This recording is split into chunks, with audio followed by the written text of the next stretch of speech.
But in business, that's dead. If people don't walk away with what you want them to walk away, you've lost. This is a picture that was a slide and deck that Stanley McChrystal, who's a 4-star general, saw. And he said in a briefing that if we can understand this, when we understand this graph, we will have won the war. Another general basically said, PowerPoint makes us stupid. What really makes us stupid isn't the graph. It isn't PowerPoint. It's how we use it. Now, I asked you in the beginning about the lecture. How many of you like lectures? You like lectures? Okay. Well, this is what I'm going to tell you, is that they don't work.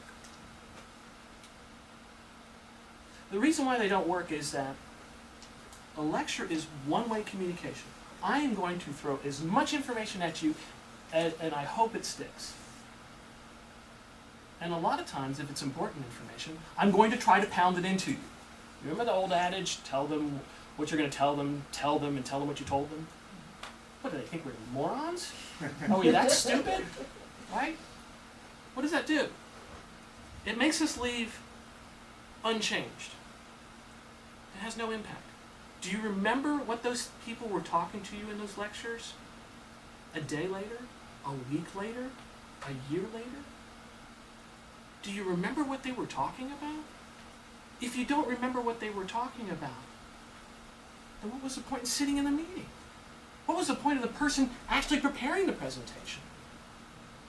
He wasted his preparation time, or her preparation time, the time it takes to meet, and all the time that everybody else was in that room, and the money to boot. Why? Well, because of one thing. We do not speak the way we learn. If you look at a child, the way a child learns, a child will interact with the person or interact with the object. They'll pick it up, they'll look at it from different angles, they'll put it in their mouth, right? They have to understand the object from multiple senses. They have to play with it. A lecture is not about interaction. A lecture is about me throwing information at you. Now, if I really wanted to lecture you, and I was going to write down and tell you everything word for word that I had thought about, why don't I just give you a book? Why can't you just open the book, read whatever you want, skim it, dog-ear it, highlight it, jump from the back, jump to the beginning? This is far more interactive than a lecture is.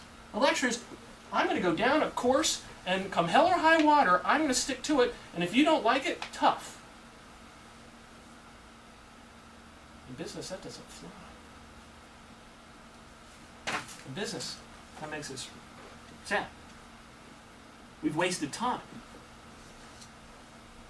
We wasted an opportunity. And it can make us mad because it costs us money. Now you think about that. How many meetings have you had at Google in a week?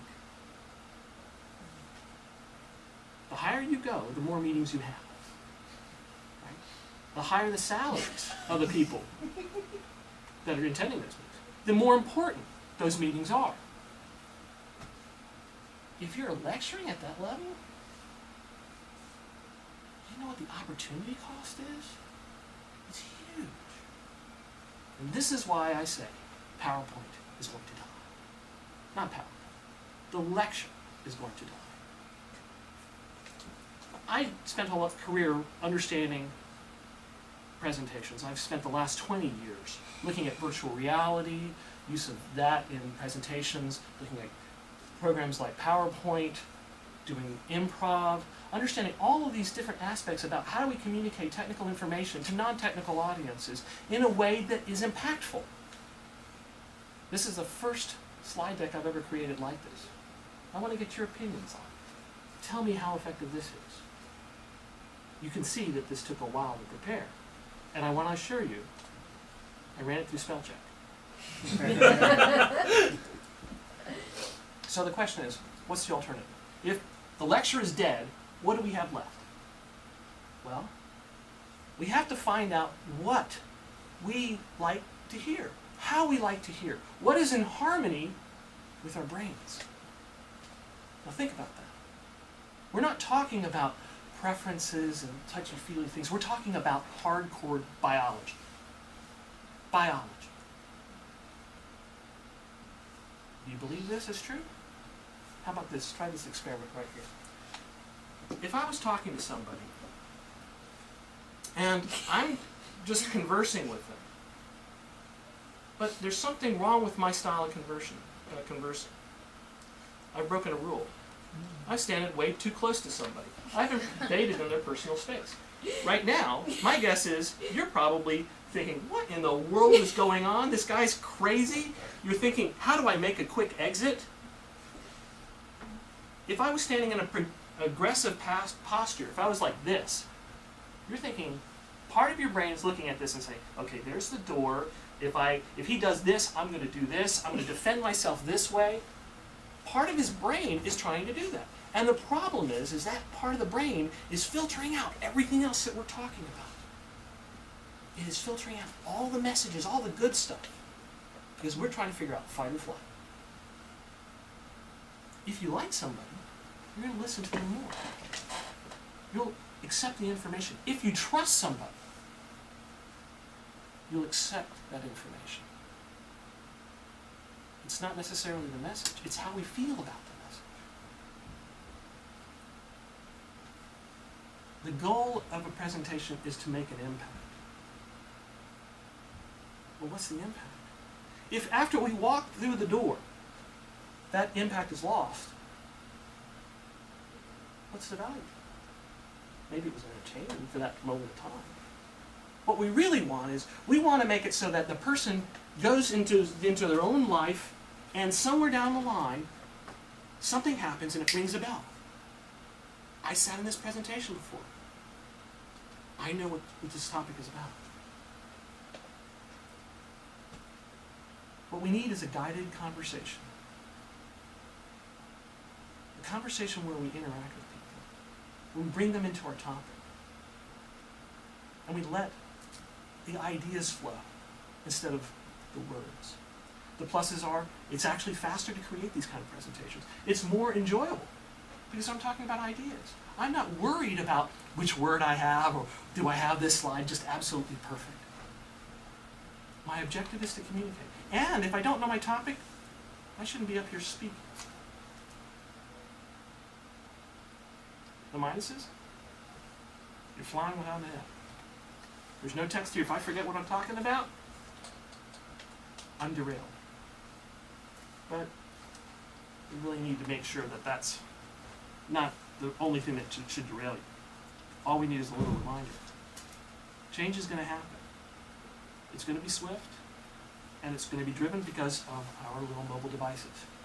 Right now, any of you don't like what I'm saying, aren't engaged, you can check out. You can surf the internet, you can check your Facebook page, you can do all manners of things. So summary. We're going to be looking at situations where we're wasting money, when we could be having something far more effective. We're not going to be looking at people and their needs. What are the questions that they have on their topic? Because that may change. We have a lecture, they may have a different need. And if we are stuck on that lecture, we can't address those needs. Make sure that our presentations are in harmony with the way the brain works. And realize that what we say isn't necessarily what people are going to hear and how they're going to hear it.